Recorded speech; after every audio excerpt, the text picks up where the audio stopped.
Hello and welcome to Max Sports Performance. My name is Dr. Allison Randall and I'm going to show you how to get back into athletic shape without spending a whole lot of time and money that we don't have. So as an athlete turned former athlete, personally, I know the transition was difficult. I know we're used to having a regiment, used to scheduling things around our practice, training for a particular goal, but as an adult, those things change. So for me, it was really important for me to come up with a method and do something that was going to not only help me reach my health and fitness goals, but also account for what I've learned, what I knew as an athlete, and what I know is going to help me be consistent. Luckily, I've been able to help several people do that. Here's a couple of them with their own personal testimonies right here.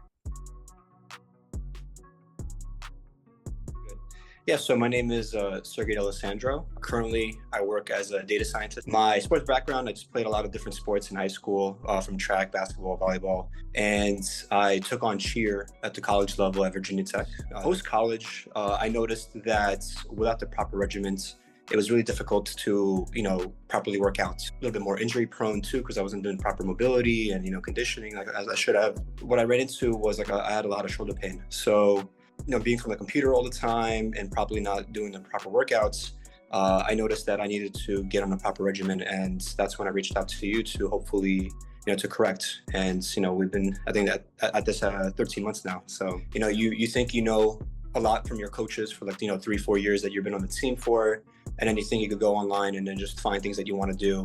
But do you realize as you get older, your body changes, you're doing different motions throughout maybe work, or you're doing, playing different sports for fun. And I realized that what I was doing at the gym wasn't, properly, I wasn't probably taking care of myself, and, reaching out to you, we were able to go from those simple motions and just getting back my mobility for daily tasks to now I'm able to play volleyball multiple times a week, a few hours here and there. I have full strength. I'm able to overhead press, close to my max before. So, well, the biggest thing is obviously you. I think, I trust you with, with many things. I know you have the background with working a lot of different athletes. I'm sure there's plenty of great trainers out there at the gyms, but first of all, one, they're very expensive. And then two, a lot of them might have, different backgrounds. So it's difficult to find someone who could understand what, an athlete wants. Already working with you for, a year or so, and knowing that you have a perfect background with working with other athletes, it was just a perfect fit to reach out to you and talk to you. I understand why maybe people might be skeptical about that, but I know with you, you have a really sharp eye. Even if I don't send you the proper angle on a lift, you catch the mistakes, and you're right 100% of the time, at least for now. Maybe I'll catch you, and you respond very quickly. Coming in with some background, at least being an athlete and having the correct techniques, coming in, the online platform just kind of accelerated that progress that we had. Makes it very flexible for working adults and people who are constantly on the move, for example. So I would definitely recommend that for anyone. Especially being able to work with you.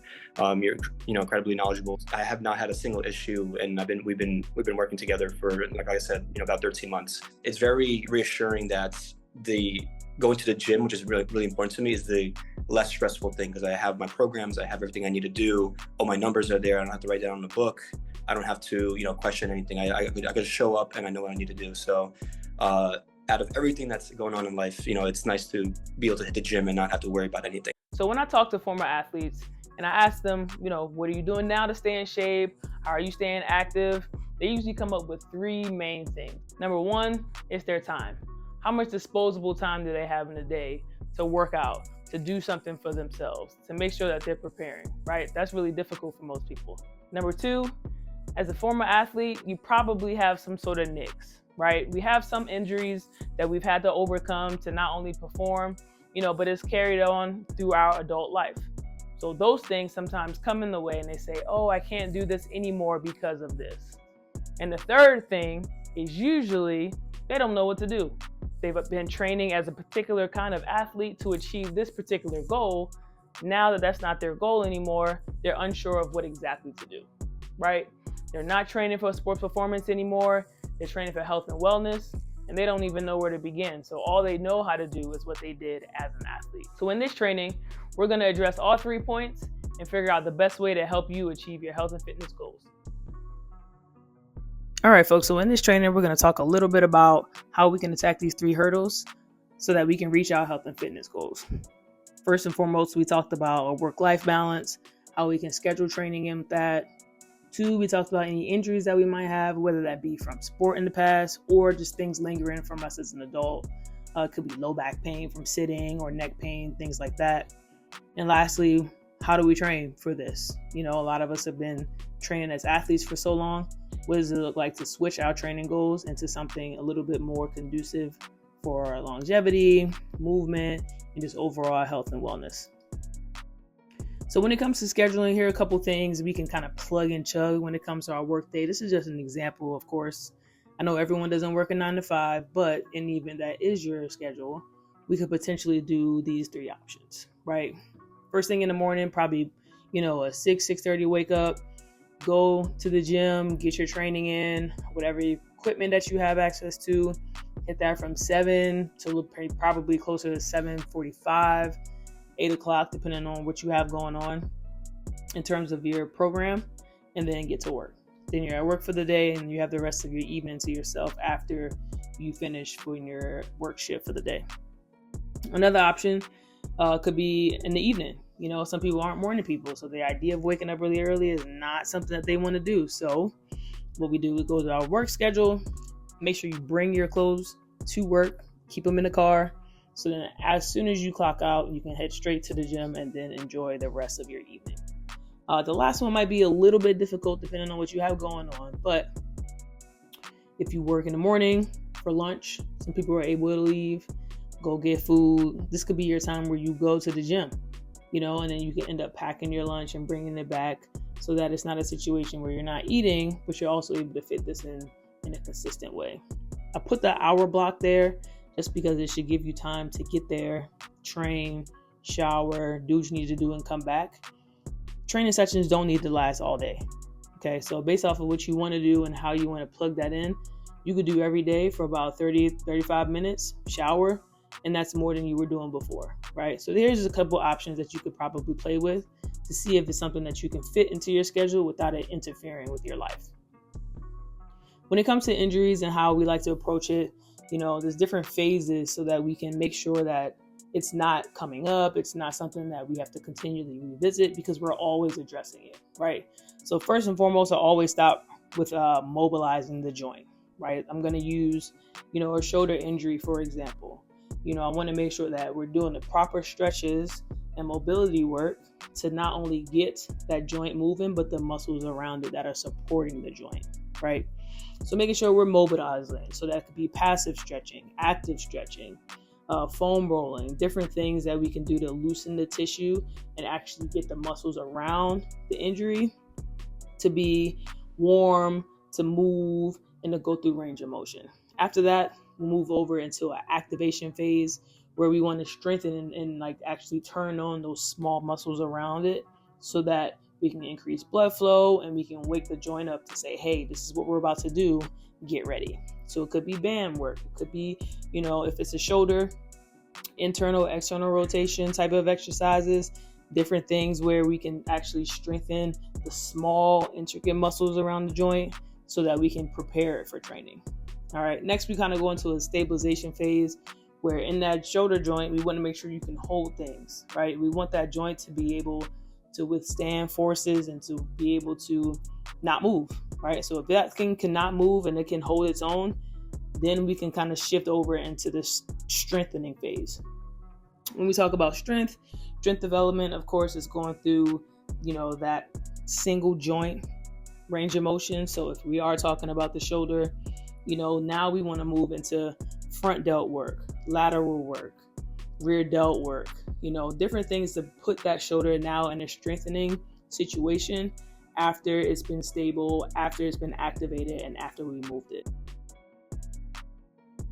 Last but not least, of course, we want to make sure we incorporate that joint, right? So if we're talking about the shoulder, again, we're not going to avoid pressing or avoid doing push-ups, but because we've done all these things before it, now we're equipped to be able to incorporate that joint into movements. So now we can push up with minimal pain. or no pain. Now we can do overhead pressing. Now we can do bench press, incline, dips, things like that, to where if we hadn't addressed those previous steps, it would be really hard for us to actually do the main movement. And then we continue that cycle, right? So it's always going to be some sort of mobility. It's always going to be some sort of activation, always stable, always strengthening, always incorporating it into our major movements. And then lastly, here's a quick chart to kind of go over some things. When you're looking for specific goals, you have to train that way, right? So if we're talking about strength and hypertrophy, we want to be able to use the big lifts to do that, right? So you can have your squats, you can have your presses, deadlift variation, pull-ups. That can be a row variation as well. Different things to challenge multi-joint movements so that our body can respond the way that we want, right? So then we got about 4 to 6 sets of that. On the strength side, we can really push it between 3 and 6 reps. On the hypertrophy or the muscle size side, 6 to 12. All of these are really working sets. These do not include your warm-ups, but we really want to push the weight so that it's challenging, safe, so that we can actually get the benefit of those reps. When we talk about weight loss, of course, we're talking about some level of cardiovascular activity, something where we're actually pushing ourselves, something to where we need some lungs to be able to get through this. And in the moment, we're burning fat, right? So we want things where our heart rate is up, we're pushing the tempo. So different high intensity training, tempo training, we can go through different Tabatas, sprint training, steady state on cardio machines, or going on long walks. And all that's kind of going to depend on what our goals are. Okay. The more of those you have in your routine, the better, if that's your main goal. Okay. So whatever your main goal is, you want that to be the priority of your training. And then the reps and sets, of course, are going to depend on what you're doing, right? So the steady state, you can start about 20 minutes, just walking, keeping your heart rate steady. Sprint training, based off of how your sprint ability is, what you have access to, it can start with about 10 seconds or work, and then 20 seconds rest. And then we can increase the sprint time. Play with the rest time. We can decrease the rest time on the sprints. So it really just depends on what you have access to, your current training level, and basically what you enjoy doing or what you feel better doing. And all those things put together, in addition to some strength training, is going to help you with fat loss. And I know the last one, of course, some people, depending on their jobs, depending on what's going on in their lives, we don't move as much as we used to. We don't move as well as we used to. And that's just a part of it. But what we can do is incorporate different modalities to attack different parts of our body, right? So cervical, we're thinking our neck. That'll affect our shoulders and our traps. And, I know a lot of people suffer from headaches, from tension headaches. So we want to make sure we have a lot of cervical exercises where we're, turning our head, stretching our traps, things of that sort. The thoracic area is going to be like your back and your mid back, so mid to upper back. So we want to make sure that is moving fluidly. So you might do like a cat-cow situation. You might stretch and do downward dog, different thing to put your T-spine or your thoracic spine in mobile situations where it's twisting, bending, extending, flexing. All right. So that motion is creating, movement. In the shuttle girdle, of course, doing things overhead. You can stretch overhead. You can stretch behind you. You can stretch in front of you. You can, of course, the lat stretch also works with thoracic mobility as well, but different things to put that shoulder girdle in positions to extend and go through full range of motion. And the same thing with the hips, right? So, we can bring our knee up, we can bring our leg out to the side, we can bring it back, we can bring it across our body, and just putting ourselves in positions to stretch all areas of that hip girdle. Completing 2 to 4 sets of that between 15 seconds to a minute. It really just depends on what you need and how tight and how immobile you are. So here's a couple, examples, things that can help you when it comes to the 3 main hurdles that we talked about before.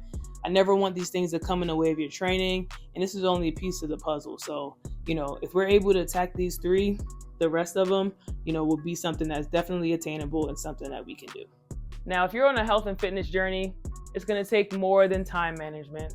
It's going to take more than previous injuries, and it's going to take more than knowing what to do to be successful. Mindset, nutrition, recovery, prehab, accountability. All these things are really critical when it comes to you being successful in your health and fitness journey. But let's be honest, you all don't have the time to sit down and learn and go through all the steps needed to do that. And that's why I'm here to help. So if you're ready to get back in athletic shape, if you're ready to build muscle, lose fat, feel better, be more resilient, I'd love to work with you. Click the link below and let's get started. This is only for serious people ready to make a change and take that step towards health and wealth. So the only thing you have to lose is time. So go ahead and click the link, take the first step to being a better you. I look forward to speaking with you. Max out.